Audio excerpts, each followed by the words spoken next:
like I said, the Chook Raffle Band and I have had many trips to China. And one thing we discovered that one of the songs that they loved real lot is this particular song.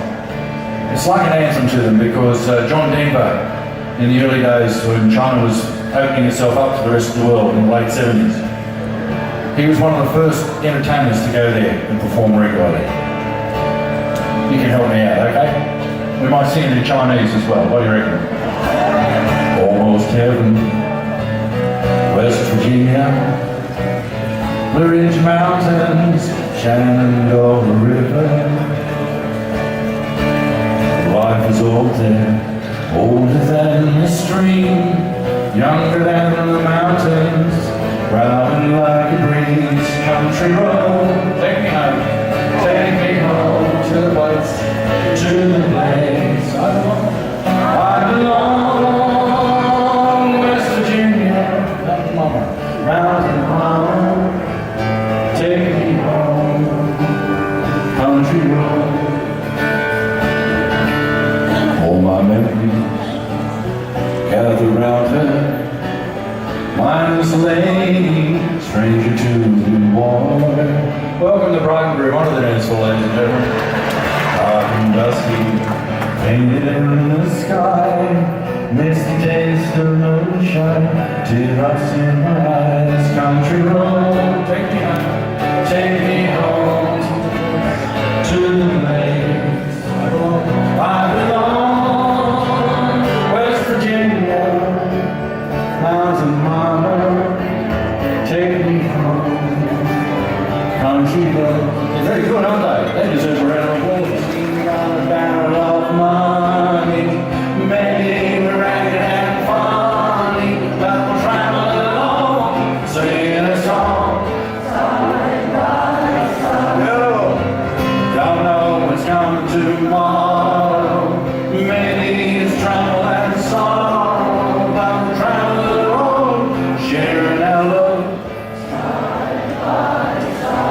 Okay, now, this is where, folks, we're going to sing a song to your darling, okay? So a bit of romance, you folks. Come on, you mongrels, a bit of romance. Put your arms, come on, Bruce, put your arm around. It's your wife, isn't it? Put your arm around, come on. Come on, you folks, come on, whatever you like here. It's not your wife. Oh, it doesn't matter. She'll do. Come on, the rest of you, I can see you all. Come on, a bit of romance. Come on, you folks. Better open. No, don't choke up. You don't start there. That's where you end up, mate. Don't. Okay, boys, here we go. Oh, you beautiful doll, you great big beautiful doll. Let me put my arms around you. I can never. Oh, you beautiful doll, you great big beautiful doll. If you ever need me, how my heart would ache. I want to hug you, but I feel you break. Oh, oh, oh, oh, oh, you beautiful doll. How'd they go, girls? What do you reckon? They deserve a round of applause? All right, girls, it's your turn now. Come on, Doreen, you wrap your arms around Bruce. No, put your arms around him now. Yeah, look, you remember what to do? No nose in the ear. He doesn't like that. Okay, girls, with equal passion. Here we go. Come on. We should get Greg up here too. Quick, Greg, come on. Flash those good guys. Give him a big hand, ladies and gentlemen. This is what you can get with a bit of romance. Here we go. Okay, girls. Here we go. The old bright mare, she ain't what she used to be. Ain't what she used to be. Ain't what she used to be. The old bright mare, she ain't what she used to be. Many long years ago. All together, girls. Many long years ago. All together. Many long years ago. Just measuring brick, bed was brick. The old bright mare, she ain't what she used to be. Ain't what she used to be. Ain't what she used to be. The old bright mare, she ain't what she used to be. Many long years ago. Thanks a lot, everyone. Thank you, our poets. Greg Hill, Bob Magar. Thank you. We'll see you tomorrow, eh? Have a great time. photographer. Also a movie star. You can touch me if you want. I was Heckler 1 in the movie. A small but pivotal role. But more importantly, folks, I am so proud that I wrote a song while I was frigging around for 3 or 4 days being Heckler 1. I wrote a song, and the guys that produced the movie and wrote it decided to include my song in the movie, which I'm really happy with. Yeah, that just is a round of applause. I think. As a songwriter, to have a song in a movie is a lot of fun. The Backyard Ashes is about a Pommy and an Aussie. They live next door to each other. They come into conflict after the Pommy's pedigree cat gets incinerated by the Aussie's super barbecue. And it leaves these ashes. And they put the ashes in a Vegemite jar and then decide to have a game of backyard cricket to resolve their differences. So it's a deep and meaningful movie, as you can hear. But my song, Take Me to the Backyard, was in the movie, so I'd like to do it. It's a bit of a sing-along. We might do it in Chinese as well. What do you reckon? On a day like today, I feel the urge to play.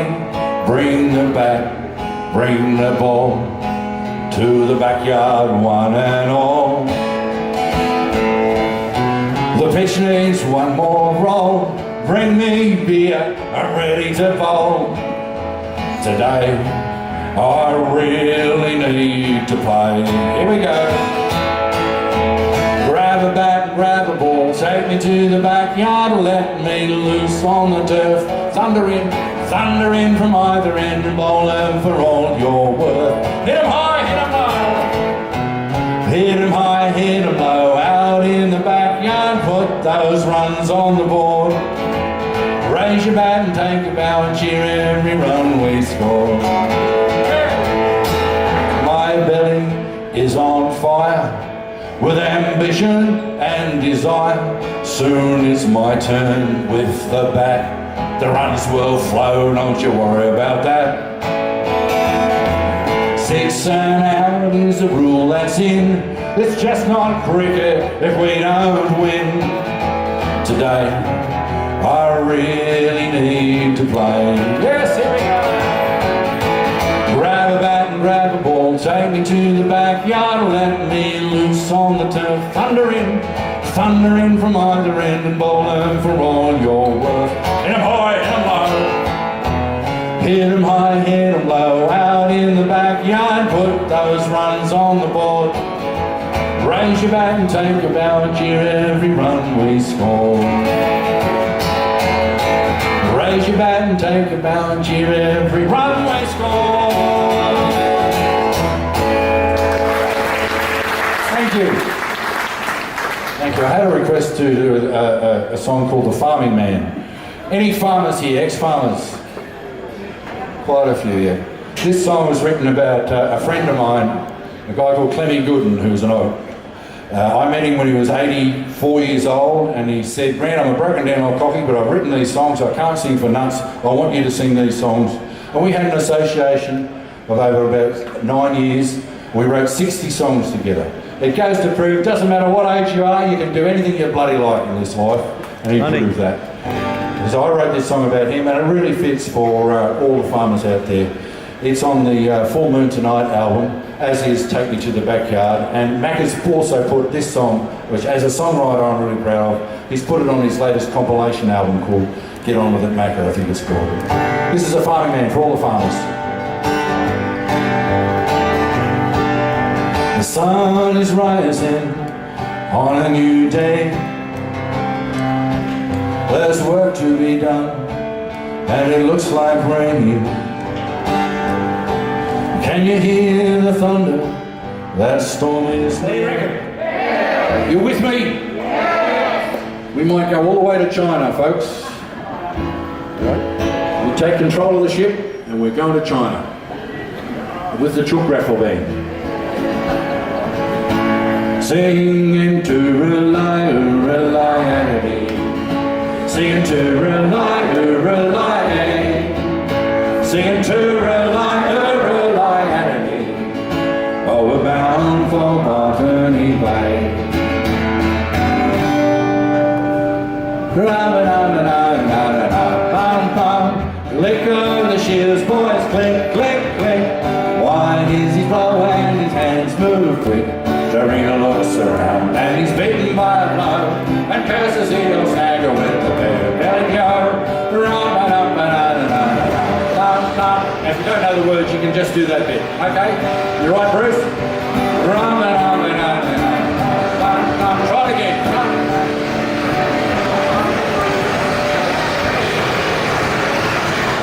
What the hell's that? What? They're turning the boats around. We're turning around the boats around. You go to China, are we? That's good. Now some of us are going to die. Once a jolly swagman camped by a billabong under the shade of a coolabah tree, and he sang as he watched and waited till his belly boiled. You come a waltzing Matilda with me, waltzing Matilda, waltzing Matilda. You'll come a waltzing Matilda with me. And he sang as he watched and waited till his belly boiled. You come a waltzing Matilda with me. I've been to cities that never close down, from New York to Rio and old London town. But no matter how far or wide I roam, I still call Australia, still call Australia, still call Australia home. We are one, but we are many, and from all the lands on earth we come. Can't hear. We share a dream and sing with one voice. I and you are, we are Australia. That's so good, let's do it again. We are one, but we are many, and from all the lands on earth we come. We share a dream and sing with one voice. I and you are, we are Australia. Well, we're going to do really well in China. There's a track winding back to an old-fashioned shack on the road to Gunnedah, where the blue gums are growing and the mountain veggies flowing beneath that sunny sky, where my daddy and mother are waiting for me, and the my childhood runs Smallville I see, and no more when I go as I'm heading straight for home on the road to Gunnedah. Hey True Blue, is it me or you? It's Mum and Dad. Is it Mum and Dad? A cockatoo? Or is a cockatoo? Is it standing by your mate? Is it standing by your mate when he's in a fight? When he's in a fight? Or just Vegemite? Or just Vegemite? True Blue, I'm asking you. Now, ladies and gentlemen, to finish off, we all have, probably amongst those songs, an idea of what we think Australia's national anthem really should be. Now, I've got a suggestion. We're going to finish off with that. If you agree with me, ladies and gentlemen, I want you to sing so loud that this boat is going to sink. Will you help me? If you agree, only if you agree. Here we go. You can stand if you want, or able. Skippy, Skippy, Skippy, the bush kangaroo. Come here, Skippy, Skippy. Let's sing this boat. Skippy, our friend never true. One more time. Skippy, Skippy, Skippy, the bush kangaroo. Skippy, Skippy, Skippy, our friend ever true. God bless Australia. Thank you, folks. And to follow on that true Australian tradition, ladies and gentlemen, Mr. Greg North.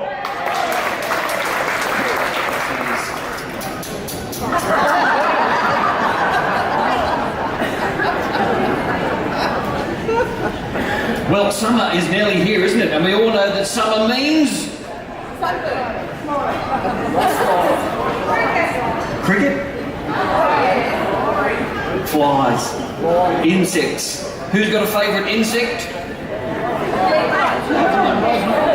Whenever I do work with kids and I say they've got a favourite insect, they've all put their hands up, they've all got a favourite insect, but the adults all forget. They all forget about the pretty ones, the butterflies, the lady beetles, the Christmas beetles, the praying mantis, all the cool ones. So I'll ask again, does anyone have a favourite insect? No.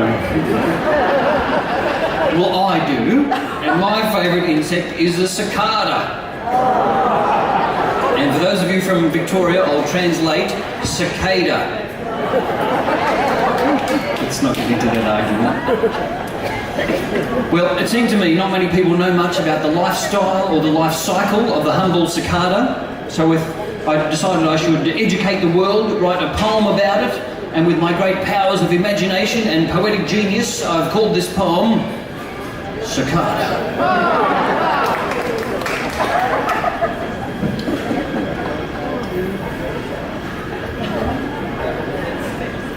I am a cicada, and I live in fear.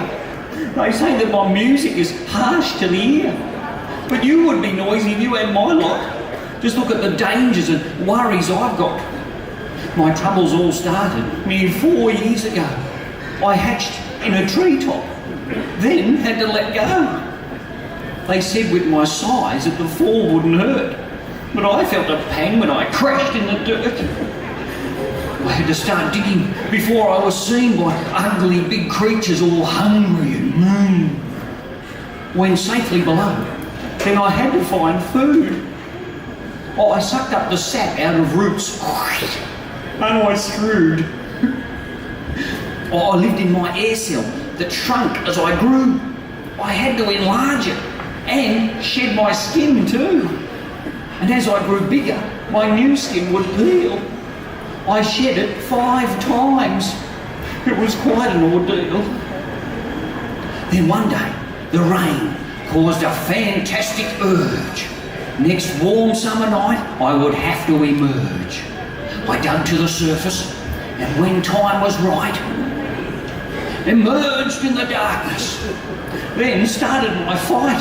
Surviving the crickets, the spiders and ants, I shed my last skin like a tight pair of pants. In daylight, my wings were a sight to behold.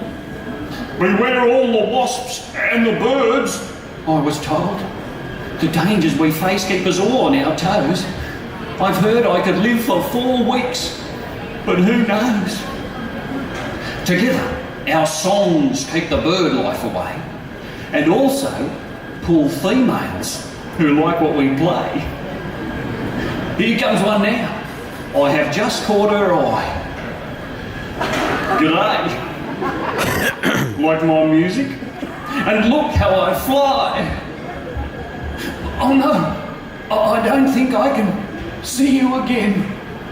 That currawong's eaten my whole abdomen.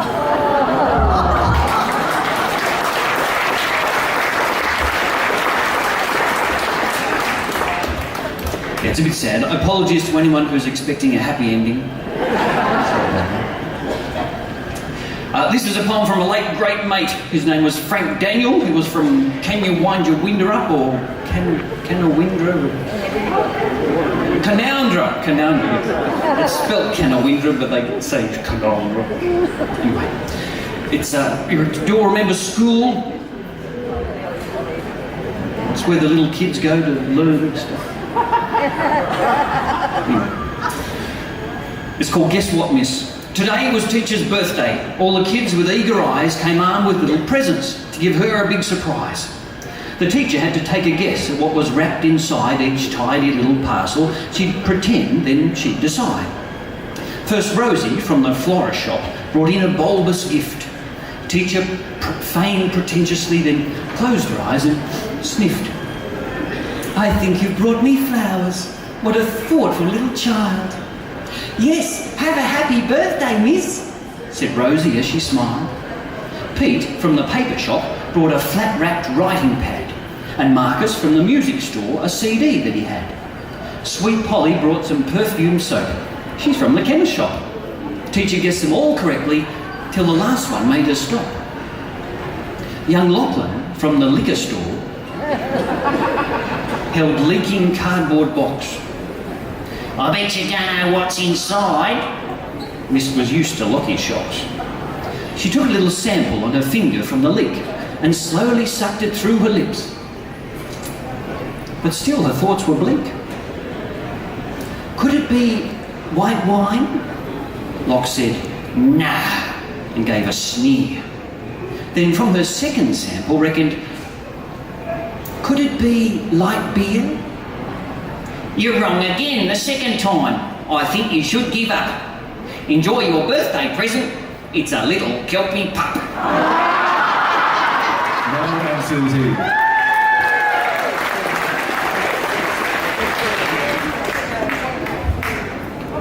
Thank you, Grant. Our fearless leader, Mr. Grant Lewis. Isn't he fantastic? He really is. So we both fell into poetry. Like most of us artists, we fall into things accidentally, and I came to it because my father's a poet. He's a lovely man. He's only a young fella, my dad. He's only 76 years old. He retired a few years ago, and he reckons that's fantastic. Mum's not so sure, though. These days she's got twice the husband on half the money. And they live half an hour south of Townsville. When my dad retired, he was looking for a hobby. Now, my father's a poet. His name is Frank Fayers. He went out and he got himself 973 chooks, and he decided he was going to sell free-range eggs at the markets on the weekend. Now, being a poet called Frank Fayers, he thought he'd call his business Fayers Layers. He thinks that's a fantastic name. My mum thinks it sounds like a brothel. So if you're ever heading up to Townsville and you're looking for Fayers Layers, I tell you what, you better be looking for eggs. He's a wonderful poet. He's a very funny man, and they came on tour with us for 7 months a couple of years ago, and it was a lovely time for them. We toured all around Victoria and all through South Australia, and during that time they had a little anniversary, didn't they? They did. They celebrated their 50th wedding anniversary, their golden wedding 50. anniversary, and that was beautiful. But you're 53. Now, I wasn't then. Anyone can beat 50 years then? Who's beaten 50 years? 50? How Who's long? more than 50? How long? 55? Who's more than 55? 55 years? Yes? 76? I don't think he understood the question. Who can beat 55 years? We must have someone. Come on up here. 55 years over there. And how much for you in the front there? 52 or 3. Where's your husband, darling? In the gym. Still going strong then, Agnes. We met a lovely couple out in Winton one year, and we said, how long have you been married? And they'd been married 47 years. We said, what's the secret for happy marriage? And he said, I live in Sydney and she lives in Perth.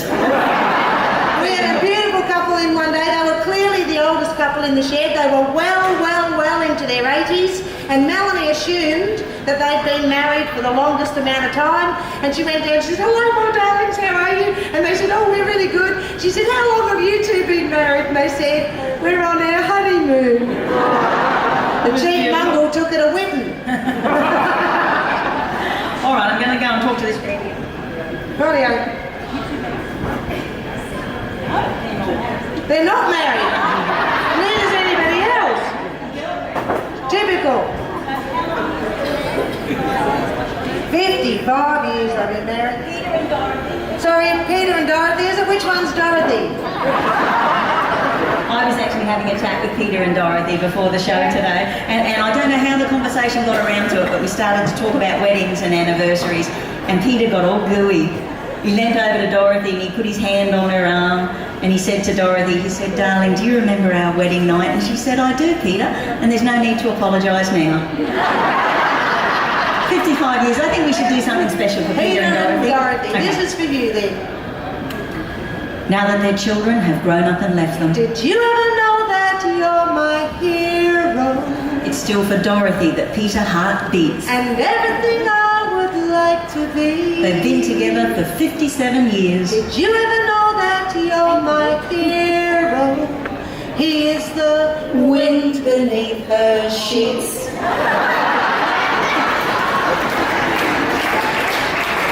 So we do love our bush poetry, and you know, in Australia we're so fortunate because there are bush poetry festivals all over the country. Little country towns like Tenterfield and Duddy-Doo and 2J and WA, all sorts of beautiful competitions. And when we all get together, we like to write the poems, of course, and we memorise them and recite them, but we play this game when we all get together. Then we ask the audience for a word and we make up a poem on the spot. Does anyone want to come up and try?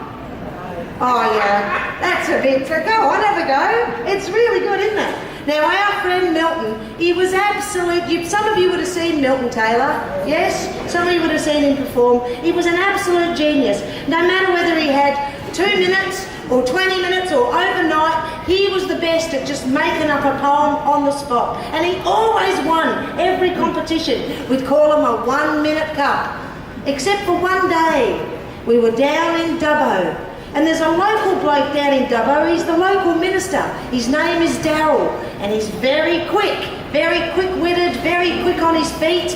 And at the end of the day, when we'd had all the 1 minute cups, we tallied up all the scores, and it was a tie. We couldn't believe it, the same number of points. We said, oh look, just split the kitty and shake hands and call it a day. And they said, oh no. This is a matter of personal pride.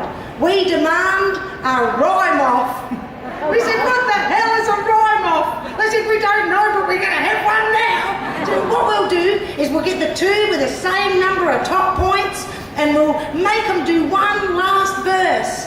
And to make it perfectly even and perfectly fair, we'll give them the same topic. We said, all right, why not? What have we got to lose? So we got them up the front and we got out a coin and we flicked it in the air. And it was heads or tails.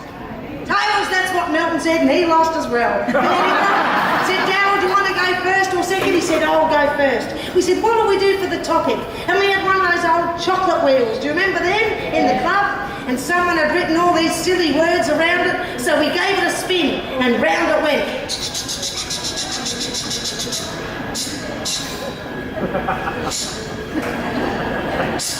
And we got the little topic down and we unwound it and there was the topic for the rhyme-off. And the topic, ladies and gentlemen, it was the worst topic I have ever seen for a 1 minute cup. The topic was Timbuktu. We gave it to Darryl because he was going to go first. We said, all right, Milton, get out the hall. Go down the back, go over the car park, go into the paddock and wait till we call you. Darryl, come up to the stage. And he did. Came up the steps, he came up to the microphone and we gave Darryl, the minister, the little topic. Well, he looked at it, ladies and gentlemen, he did a little prayer, he looked at it again and he said, I've been here and I've been far. I've even been to Zanzibar. I'll preach to them, I'll preach to you, I'll even preach in... Oh, well, the crowd went wild.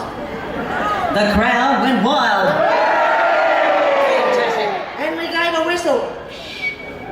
Better than that. Milton, come on back. He came over the paddock, he came across the car park, he came into the little hall, he came up to the stage, he came up the steps and over to the microphone and we gave him the same topic. Well, he looked at it. He looked at it again and he said, me and Tim Sheeran went.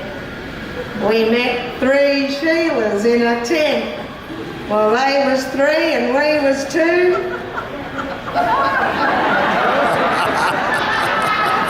You already know that. I did 1 Tim Dot. Oh, he is great. Now, we're 1 minute cups all over Australia. What we're going to do is the most famous 1 minute cup ever written in Australia, aren't we? The one by Blue the Shearer. One by Blue the Shearer. We'll just quickly finish the No, set we with that. can't. We can't finish it with that one. Why not? Well, it's got 3 characters. It's got a Yeah, narrator. that's all right. We didn't manage. No, it's got a narrator. You can narrate. Yeah, I can narrate. It's got a doctor. Oh, I'll be the doctor. No one can read my writing. I'll Yeah, be the we doctor. can't do it. Why not? We can't do it because it's got the narrator and a doctor and it's got a bloke. Oh, bugger. I know. We can't do it then. Where are we going to get a bloke? Where are we going to get a bloke? Where are we going to get a bloke? Okay, Susan and I need a bloke. You've got no idea. For the poem, Susan. Oh, right. I've got my eye on a fella. I've got my eye on a fella too. I know just where he's standing. Look at his face. He knows what's going to happen now. Give him a round of applause for volunteering. There he is. Come on, get him up here.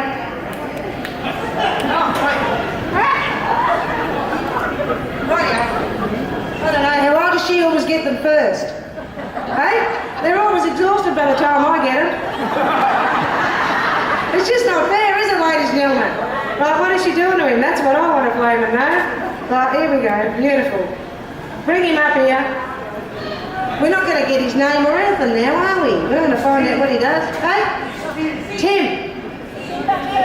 It's Slim. It's Sim. It's Sid. Come on up here, my darling.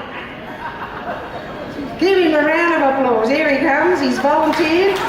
And he looks the part now, eh? Get in the middle, Sid. There you go, mate. Now, this is only a 1 minute poem, but we could stretch it out for half an hour. Hey, it's a 1 minute poem, and it's called The Addict, and it was written by Blue the Shearer, and it starts Sid, Tim, and Bill. That's you.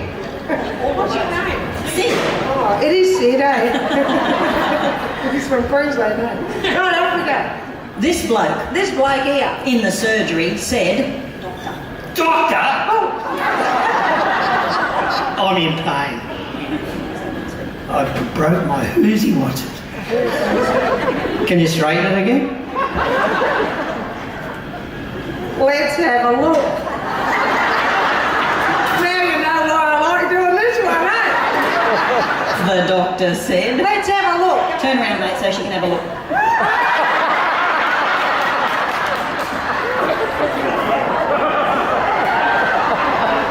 Good Lord, that does look sore. I've never seen a fellow with a broken one before. Look, you tell me how you did it and I'll fix a plaster cast. Best thing to do. Say yes.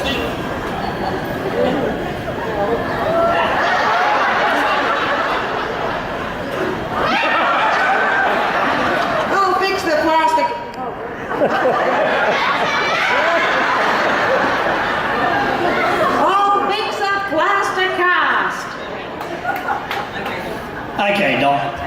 I'll tell you. Just straighten out me mask. It's all because this wife of his is one-armed bandit mad. She plays the pokies day and night. She's really got it bad. In the early hours this morning, he woke and thought, Hello. She's got me by the gear stick. And she's moving to and fro. but she's dreaming, playing pokies, gripping hard enough to choke it. For half an hour she kept it up, and in the end, she broke it.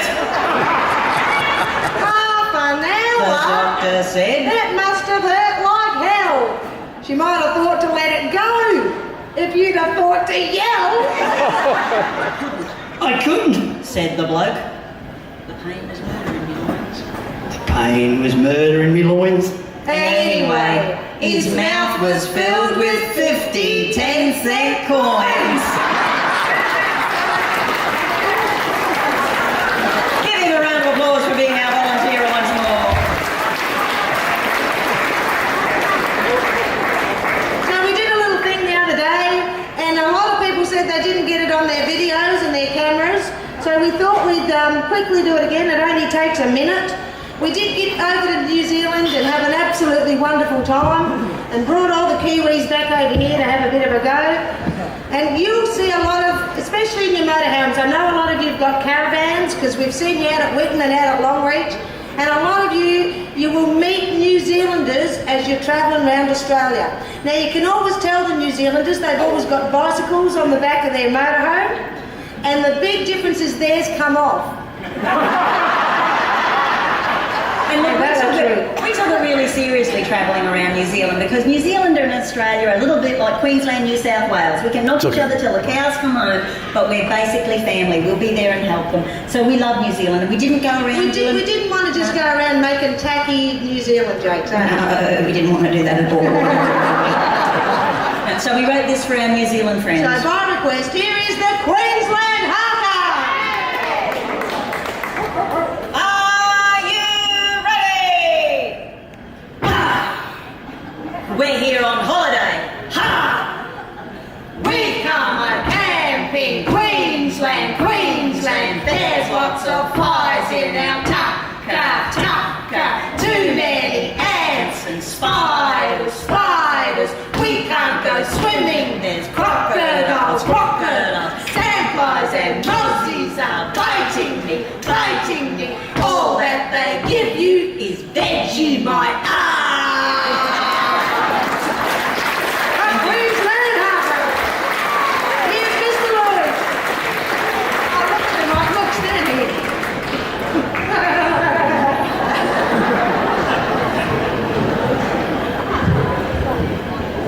Ladies and gentlemen, Mel and Susie, aren't they magic? Yeah, give them a big hand, please. I'm reminded, talking about New Zealand, did you know that in the middle of the Tasman Sea between here and New Zealand, there's an invisible line? This is true, an invisible line. On one side, there are plenty of fish. On the other side, there's plenty of fush. Think about it. Ladies and gentlemen, welcome back on the stage, Mr. Bob Mager. I'm talking to the blokes now. Can you put your hand up, you fellas, if you reckon you're capable of dressing yourselves properly?